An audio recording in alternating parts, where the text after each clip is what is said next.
Halo semua, ketemu lagi dalam praktikum IPA. Kali ini Mem akan menjelaskan materi mengenai keselamatan kerja di laboratorium IPA. Apa saja sih aturan-aturan yang harus kalian ikuti saat melakukan kegiatan praktikum di laboratorium? Mari kita simak video selengkapnya.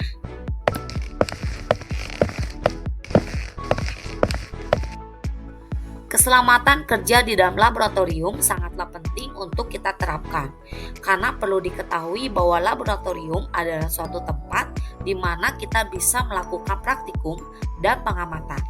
Nah, pengamatan tersebut tidak terlepas dari bahan-bahan kimia yang kita gunakan.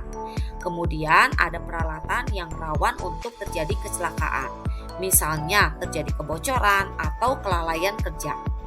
Untuk itu, Mem akan menjelaskan satu persatu apa saja aturan yang harus kalian lakukan saat melakukan kegiatan praktikum di laboratorium.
Selanjutnya, kalian pun harus mengenal simbol bahan kimia.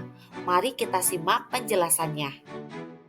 Yang pertama, bahan yang diberi simbol seperti ini adalah bahan yang mudah terbakar, sehingga kita harus menjauhkan dari sumber api dan logam yang dapat menghantarkan panas. Contoh bahan yang mudah terbakar adalah alkohol, aseton, dan benzen. Yang kedua, bahan yang diberi simbol ini adalah bahan yang mudah meledak. Contoh bahannya yaitu amonium nitrat dan nitroselulosa. Yang ketiga adalah simbol tengkorak. Simbol ini merupakan simbol dari bahan yang bersifat beracun dan bersifat karsinogen. Artinya dapat menyebabkan kanker. Contohnya adalah merkuri klorida, hidrogen sulfida, dan sianida. Yang keempat adalah bahan yang bersifat iritasi. Pastikan uap dari bahan-bahan kimia itu tidak mengenai kulit dan tidak tertelan atau terhirup. Contohnya adalah natrium hidroksida, hidrogen peroksida, amonia, dan gas klorin.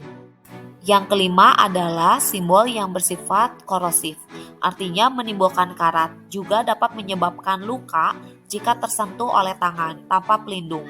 Jauhkan dari alat yang berbahan dasar logam yang mudah berkarat. Contohnya adalah asam sulfat, belerang oksida, dan klor. Yang keenam adalah bahan yang bersifat radioaktif.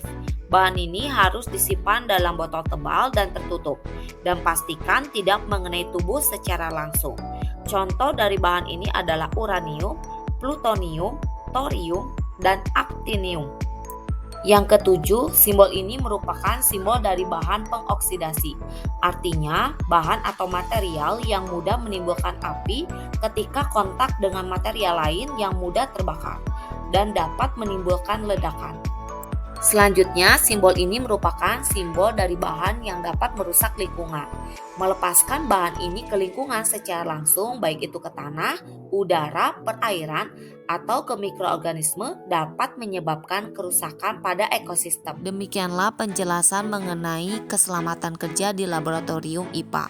Semoga kalian dapat memahaminya dan tentunya kalian dapat melaksanakannya ketika praktikum.